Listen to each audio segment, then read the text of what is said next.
Hi.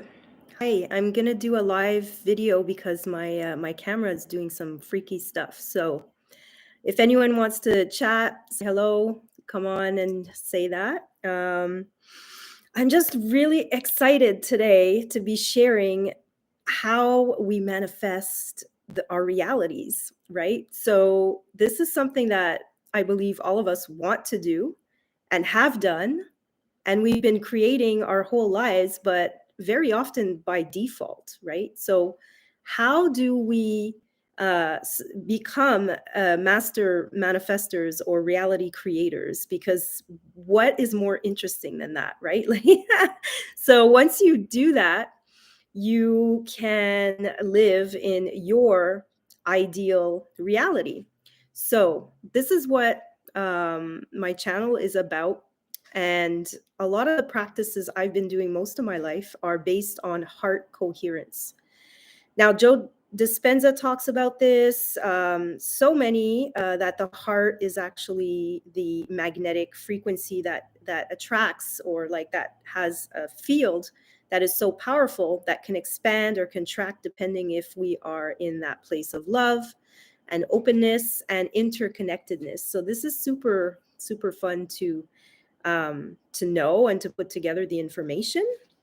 And what I've been discovering lately is Neville Goddard's work, and the power of assumption is something that I've been focusing on. So, a lot of times they say, well, don't assume anything, but what if we actually need to assume that what we put out is actually already done? So, let's say you're creating a movie in your mind and you see the end, so you live in the end, you live with, these are things that we do naturally. Now, sometimes we can fluctuate between something we want, something we don't want. If we have any fears or things coming up, for example, could be in a relationship where you're like fearing that the other person's going to go, and then before you know it, they're gone. What happened? Maybe you projected that, and maybe they actually kind of got that energetically or through the field, right? So this is powerful stuff because when you start to realize that, like I'll speak for myself, when I realized that I've manifested my almost every desire that I've ever wanted, whether it be getting into a program at university, my husband, when I didn't really want a husband at the time, but I wanted to find some great guy that I would get along with. And then I randomly met this guy on the bus who ended up being my husband that I moved in with and had ended up having 3 children with and all of that, and moved to France. And I found my dream house to rent there in France, and like on and on and on. Like I would think about things. And so I have that because I feel in my heart and I visualize pretty easily.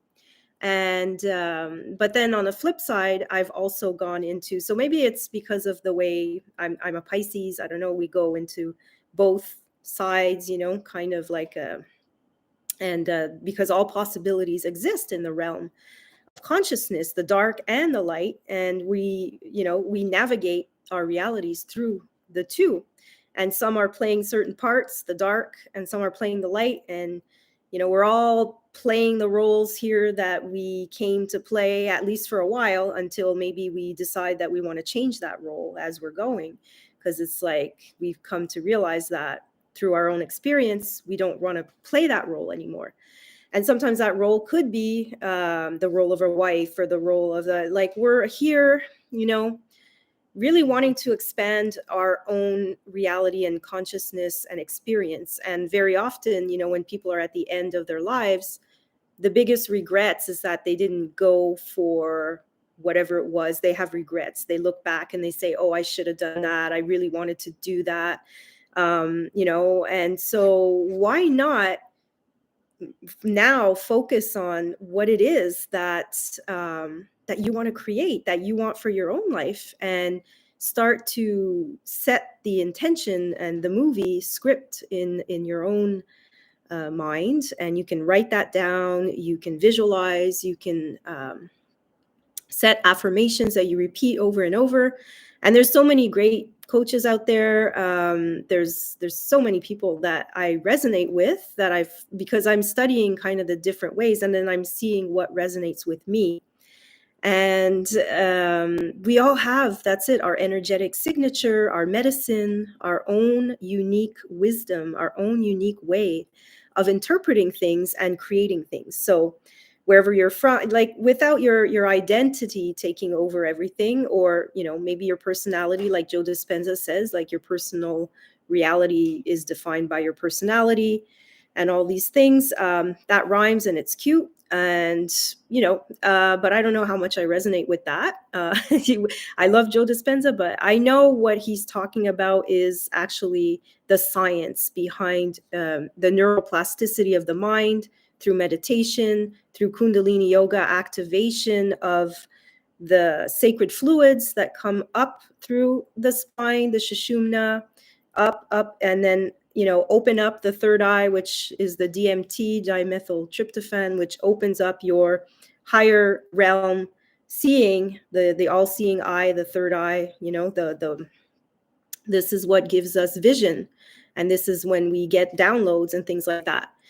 So we have to just understand the mind, body, spirit connection, and how it all works together, and how we are becoming more and more like the Christ beings, because the times we're in, times of revelation, times of transmutation, everything is fluctuating right now. People are feeling it. They don't necessarily know what's going on in the world at large, but what it is this, like, getting rid of a certain old layer, a density of old identity, of old systems, of all of these things, and so that we can become more and more of our higher self, our God self, our Christ self, and we can do that in so many ways. I just listened to a beautiful, beautiful rainbow warrior, loving brother, Paul White, Gold Eagle, that I've been listening to for years, that is connected to the Mayan calendar, which is my tattoo here, which is all about the galactic center and the end of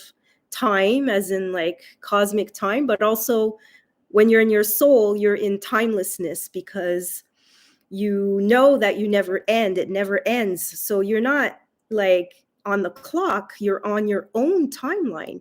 You're doing your own thing that resonates with what you want to embody and what you want to share. And you're not overly attached to this reality and this timeline and all that. You're doing your own research into your own being, your own soul. So those are very different realities when people are on the clock and in the program. They're basically asleep in a way. In some are awake in the dream or the awakening, and some are asleep.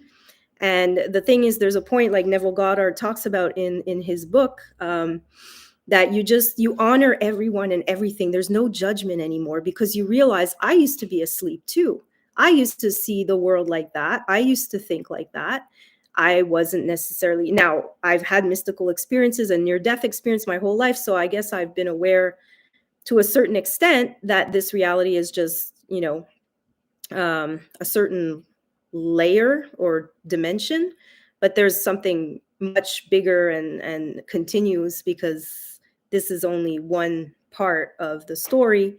And you embody, you take a body and all that, and you play a role, and you you learn. We're here to learn, and some of us are deep divers, and we dive very deep into this kind of stuff, and it's because it's the most interesting thing.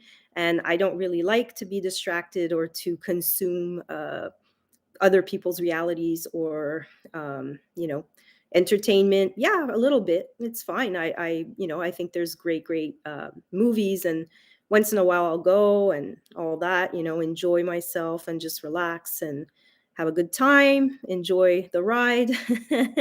And that's, yeah. So but what I'm passionate about is really understanding the fabric of reality, like what the yogis and the scientists and the quantum physicists and all that talk about. The past, the present, the future actually all converge And what is that 0 point, and what's possible when you become nothing, you become everything. So all of these paradoxes or dualistic kind of things, once you bridge that, once you bring it together, it's like it starts to transcend um, all the limitations, the limiting beliefs, the limiting program that we grew up with. And we don't have these schools yet. We don't have these, well, we do. I mean, they are starting retreat places, and again, the information stream that we can tap into is incredible.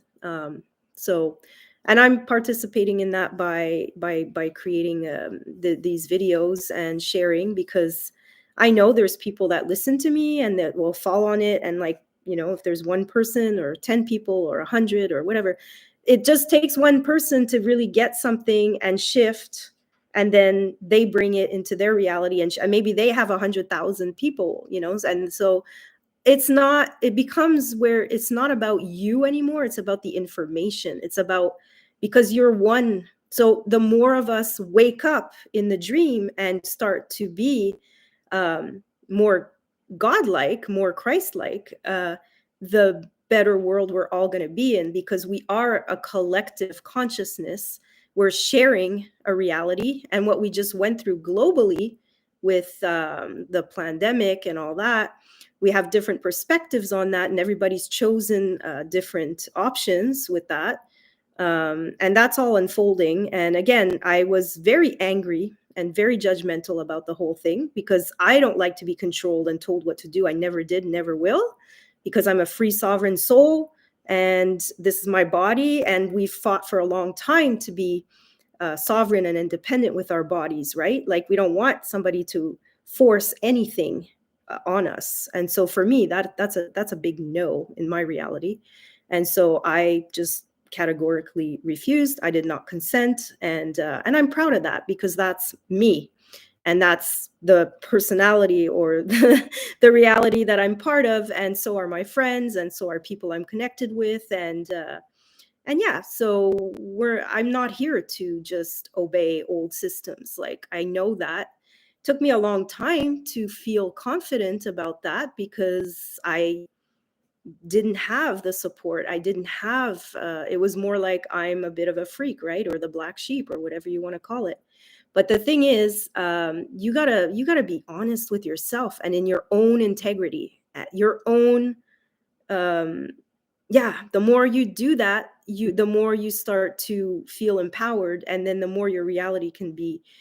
So same goes with your tone of voice, and again, as a woman, I feel like I hear women speaking that are, and you have to be strong, you have to be confident, if you're really gentle and really, people are not gonna, like, in the world we're still in, we still have this like super thing. Like, I don't like to speak all the time either. I like to, just be. I like to beam. I like to relax, and I think we can transmit so much through just smiling, and I just think a lot of people are talking all the time that for like nothing, like it doesn't mean anything, but they like to hear themselves talk, right?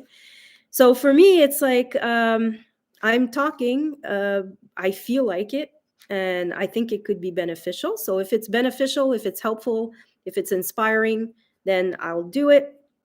If I need to rant once in a while, like I used to, that might happen. But again, I'm feeling like something has really shifted inside of me to just accept everything, everyone, whatever their choices are, whatever, forgive them. They know not what they do. Like, the Bible quotes are always coming through, and I don't even read the Bible, but it's just that for whatever reason, there's a code in there for us to decipher and to start to realize that this whole reality is like a code, right? And I knew that in glimpses throughout my life. And the Sophia code was a big one for me with Kaya Ra when I went to Hawaii. And she's a powerful teacher that I crossed paths with for a long time. Well, many years. And I read that book, and I had activations and all these things, and talking about ascension. And what is that? What does that mean, ascension? It just means that you go into the higher consciousness and your self-realization.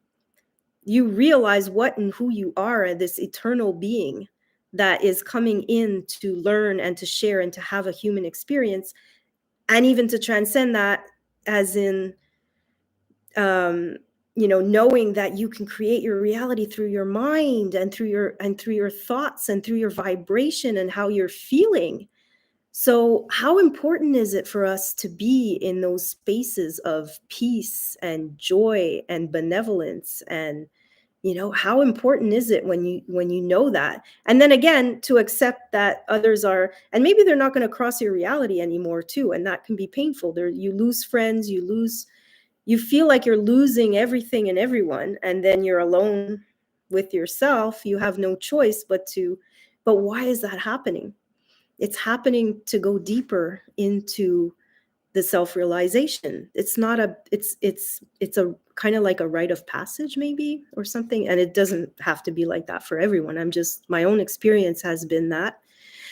And and then people gravitate towards you that love your energy, and then others will not necessarily, and that's perfect. It's so perfect, it's so beautiful, it's so divine, it's so so yeah, I'm just excited about sharing that and continuing to talk about Neville Goddard's work, the laws that are behind, for example, the law of attraction that so many people talk about.